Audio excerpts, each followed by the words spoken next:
17 shkurt. Udhëzim për fëmijët. Ju fëmijë, bindjuni prindërve tuaj në Zotin, sepse kjo është e drejtë.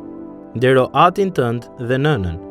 Ky është urdhërimi i parë me premtim, që ty të bëhet mirë dhe kështu të jesh jetë gjatë mbi tokë.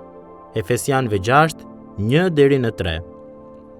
Në dy raste, kur Pali u jep lexuesve të tij një listë gjatë të fryteve të shëmtuara të paperëndishmërisë, pikërisht në mes të saj gjejmë një frazë të shkurtër: të pabindur ndaj prindërve. Romakëve 1:30, 2 Timoteut 3:2. Po kështu, kur lexoni historinë e kishës, zbuloni se çastet e zgjimit frymëror pasohen nga perëndishmëria praktike, ku përfshihet edhe në nështrimi i fëmijëve ndaj autoritetit të prindërve të perëndishëm. Bindja e fëmijëve ndaj prindërve nuk është thjesht një sugjerim, është një detyrim. Shkrimi na mëson se një bindje e tillë është me vend dhe në përputhje me rendin natyror të krijimit të Perëndisë, në përputhje me ligjin e tij, si dhe reagimi duhur ndaj ungjillit. Prindërit nuk kanë pse të kenë frikë për të kërkuar bindje dhe për ta lavdëruar atë. Mirë po Pali nuk thot vetëm se bindja është e drejtë, po thot gjithashtu se bindja ka një shpërblim. Në Zotin Jezus ka një bekim që e shoqëron qëndrimin që u kushton vëmendje urdhërimeve dhe premtimeve të Perëndisë. Kur marrëdhëniet prind-fëmijë karakterizohen nga dashuria, besimi dhe bindja, nuk krijojmë vetëm njerëz të shëndetshëm. Ne krijojmë një shoqëri të shëndetshme dhe të lidhur mirë. Prindërit që dëshirojnë të kultivojnë një bindje të tillë, do të bënin mirë të mbanin mend 5 të vërteta të rëndësishme që Bibla mëson për fëmijët tanë. 1. Ja, bijtë janë një trashëgimi që vjen nga Zoti. Psalmi 127:3. Ata janë dhuratë dhe bekim. Kur mendojmë për fëmijët tanë, duhet të ndiejmë mirënjohje ndaj dhuruesit që na i ka dhënë ata fëmijë. 2. Nuk jemi ne pronarët e fëmijëve tanë. Ata i përkasin Perëndisë. Ata na janë dhënë hua për një kohë të kufizuar.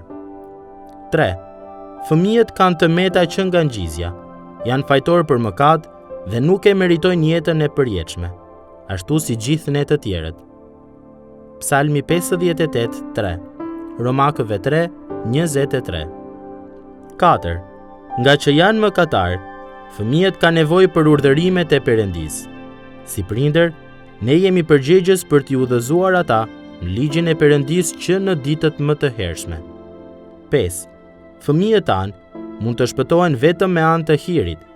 Prandaj, ne duhet t'i mësojmë ata që të shikojnë vetëm drejt Jezusit për shpëtim. Shumë prej nesh jetojnë në një kulturë ku këto të vërteta kundërshtohen. Nga njëra anë, fëmijët shihen si të mirë që nga lindja. Prandaj edukimi, shëndeti ose lumturia e tyre konsiderohet si e mira më e lartë.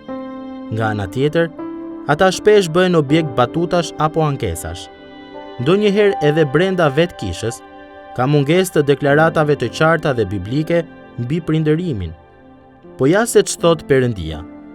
Ndërsa fëmijët rriten, ata duhet u binden prindërve. Prindërit duhet i rrisin fëmijët e tyre që të njohin ligjin e Perëndisë dhe hirin e Perëndisë. Nëse duam që në shtëpitë dhe në kishat tona të rrisim një brez që është më i perëndishëm dhe më i zellshëm se yni, do të bëni mirë që t'i ushqenim fëmijët tanë në kontekstin e së vërtetës së Perëndisë. Shumë prej nesh janë prindër me fëmijë. Të gjithë ne do të jemi antar të kishave që kanë fëmijë në mesin e tyre. Prandaj, si mund të kontribuosh në shëndetin frymëror të brezit të ardhshëm?